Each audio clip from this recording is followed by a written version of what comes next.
गेहूं की वृद्धि अवस्थाएं। बेहतर प्रबंधन के लिए फसल विकास को समझना। गेहूं की वृद्धि अवस्थाओं को जानने से किसानों को सही समय पर पानी, पोषक तत्व और कीट या रोग नियंत्रण का प्रयोग करने में मदद मिलती है, जिससे उपज में 15 से 25% की वृद्धि होती है। गेहूं की मुख्य वृद्धि अवस्थाएं। 1. अंकुरण और अंकुरण अवस्था 0 से 25 दिन। बीज पानी सोखते हैं, फूलते हैं और अंकुरित होते हैं। जड़ें और अंकुर विकसित होते हैं। प्रबंधन: मिट्टी में नमी सुनिश्चित करें, उपचारित बीजों का उपयोग करें और शुरुआती खरपतवारों को नियंत्रित करें। 2. टिलरिंग अवस्था 25 से 45 दिन। पौधा अतिरिक्त अंकुर उत्पन्न करता है, जिन्हें टिलर्स कहा जाता है। प्रत्येक टिलर्स में एक दाना विकसित हो सकता है। प्रबंधन: नाइट्रोजन उर्वरक का पहला छिड़काव करें। एफिड्स और आर्मीवर्म की निगरानी करें। 3. तने का विस्तार बटाजोड़ अवस्था 45 से 65 दिन। तने लंबे हो जाते हैं और पत्तियां फैल जाती हैं। प्रबंधन: नाइट्रोजन का दूसरा छिड़काव। जरूरत पड़ने पर सिंचाई करें। रस्ट और पत्ती रोगों की निगरानी करें।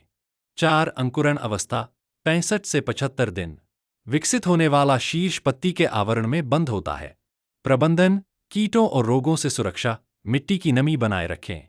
5. अंकुरण बटा पुष्पन अवस्था 75 से 85 दिन। पुष्पन होता है और परागण होता है। प्रबंधन: गिरने से बचाने के लिए अत्यधिक नाइट्रोजन से बचें। सावधानीपूर्वक सिंचाई करें, यदि आवश्यक हो तो कवकनाशी का प्रयोग करें। 6. दाना भरने बटा परिपक्वता अवस्था 85 से 120 दिन। दाना स्टार्च और प्रोटीन से भर जाता है। पोषक तत्वों के दानों में जाने पर पत्तियां पीली पड़ने लगती हैं। प्रबंधन: परिपक्वता के समय सिंचाई कम करें। देर से होने वाले रोगों की निगरानी करें। कटाई की तैयारी करें। अवस्थाओं को समझने का महत्व।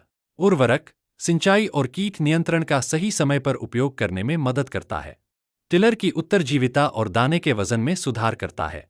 रोगों, कीटों और सूखे से होने वाले नुकसान को कम करता है। कुल गेहूं की उपज और गुणवत्ता को अधिकतम करता है। विकास चरणों की निगरानी से यह सुनिश्चित होता है कि गेहूं की फसल को सही समय पर सही देखभाल मिले।